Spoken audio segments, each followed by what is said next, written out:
जिलेबी pizza ये test burger. अच्छा सुनिए, इनके मुंह से सुनेंगे कि क्या क्या पसंद है। क्या पसंद है? दाल चावल। दाल चावल। सुनिए, ये सब हल्ला काहे कर रहा है? हल्ला काहे नहीं हो? दाल चावल आगे एक चीज पूछिए, मार भात नहीं पसंद है? मार भात पसंद है भैया? अच्छा, आप लोग को मार भात पसंद है क्या? गरीब आदमी सब क्या खाएंगे? वही ना खाएंगे। हाँ। अच्छा, जिलेबी वाला साइकिलवा बदमाश है। साइकिलवा बदमाश है। अपने हैंडल करो। हम अपना हैंडल मार दीजिए हमको। कहेंगे कि पिया जाई हम घर बाजारिया। इधर बदलिया जिलेबी दाल ले आई हम गरम जिलेबिया।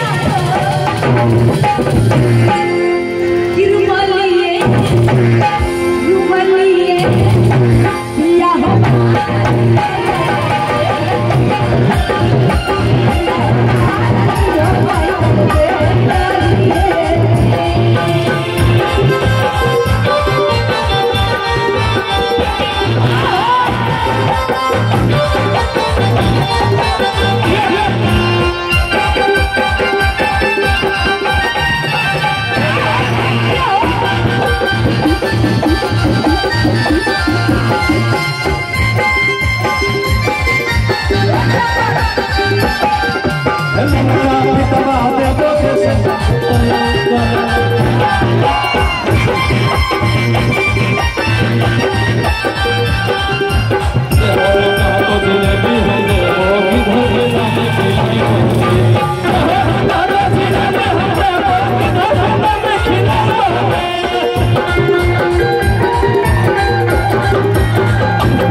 दिल टूट रहा है क्या जी? दूसरा बना। हाँ, दूसरा बना रहे हैं। आप दिल तोड़ने वाले कौन है?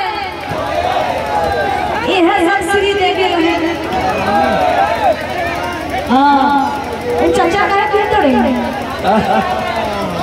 नशा में इतना चूरे कि यहाँ पे चोट लग गया, मेरा अंदाज तक वाह हो महुआ के ताकत। फोटो बिहार में शराब पीना बंद है ना, महुआ पिए से पुलिस वाले लगा हुआ। अरे ठीक है यार, सबर करो सुबह। हाँ, पुलिस वाले लगा हुआ पिए है ना। हार के क्या? अरे सबर हो सजनवा बाकी मैं हो हमारा।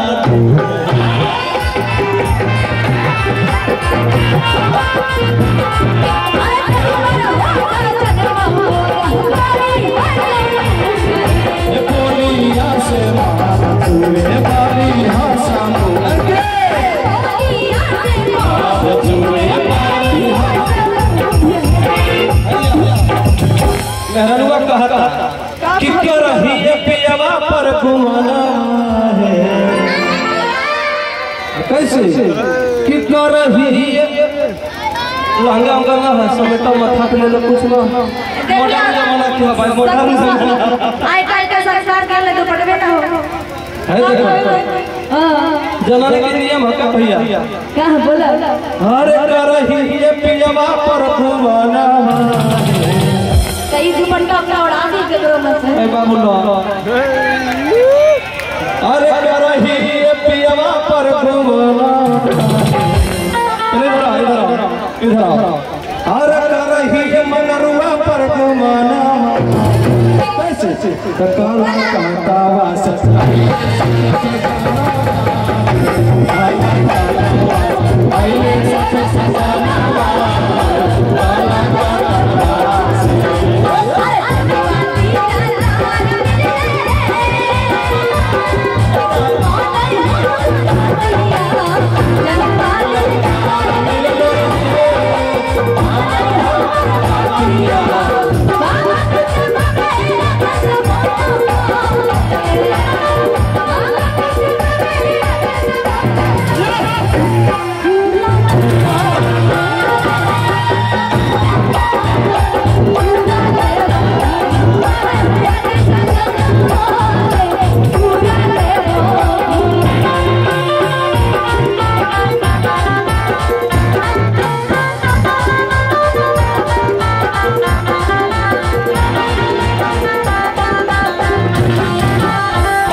पाती हमरा मिलल नसीब से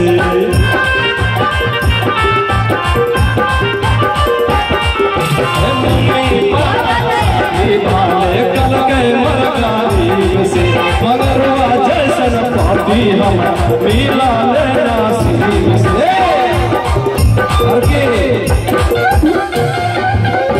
अरे करही केशवा मिटवा बिहार सत्यामा पर गुमानवा